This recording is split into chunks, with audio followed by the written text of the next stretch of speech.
I'm Scott Stratford, and I had the opportunity to help try to find people, and it was really fun as I would talk to people on the phone.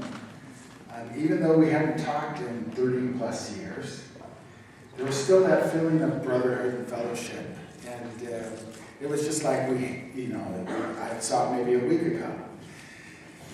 I remember when I first got my calling, I got home and the letter was on the mantle. My sisters were dancing around. They were excited for me to open it. And I opened it, and as missionaries often do, I went past the part where it says where you're going. So one of my sisters reading over my shoulder knew where I was going before I did. And she started screaming, "You're going to Mexico." And everyone was excited but me. I grew up in Los Angeles. I've been to Tijuana many times. I've been down to campouts in Ensenada, and Mexico just wasn't exotic enough. I was hoping Japan or Germany or someplace. And, I was thinking about what both Elder Baker and Elder Newbold says when they say the Lord knows his children. The Lord knew what I needed. And Mexico was the place.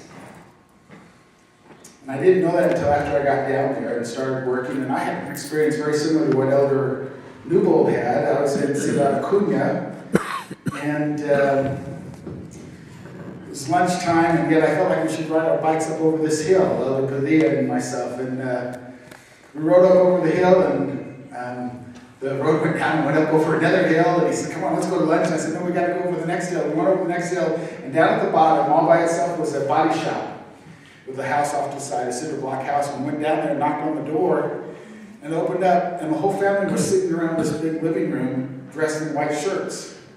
And they said, "We've been waiting for you." And I said, "What's this?" And he says, "Well, I came home drunk last night, and I had this dream that two guys in white shirts were going to come. So I had my family here waiting for you." It was a 9 baptism family. And it was just a real testimony to me that the Lord knew his people and he knew his children. When I got back and I compared stories with my friends who did go to the exotic places, went to Germany and Japan and the other places, and I said, you know what?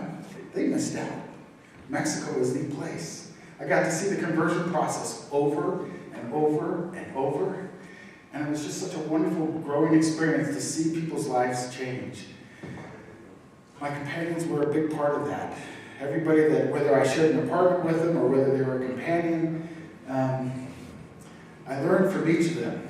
And it was such a good experience, and I'm so grateful for it. I'm thankful for the Ontiveros and the confidence they showed in me.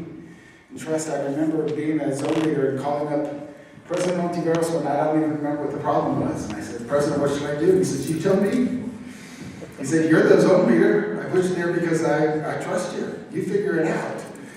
I said, "Okay, President, I'll figure it out." And it was a lesson in delegation, and I appreciated that confidence. It made me realize that he had entrusted me just like the Lord had entrusted me, and I needed to grow and fulfill that responsibility. I love my mission. With each passing day, I know more assuredly the truthfulness of the message we shared, and that it was the greatest thing we could have done at that point in our lives. I'm eternally grateful for it, and I say these things in the name of Jesus Christ.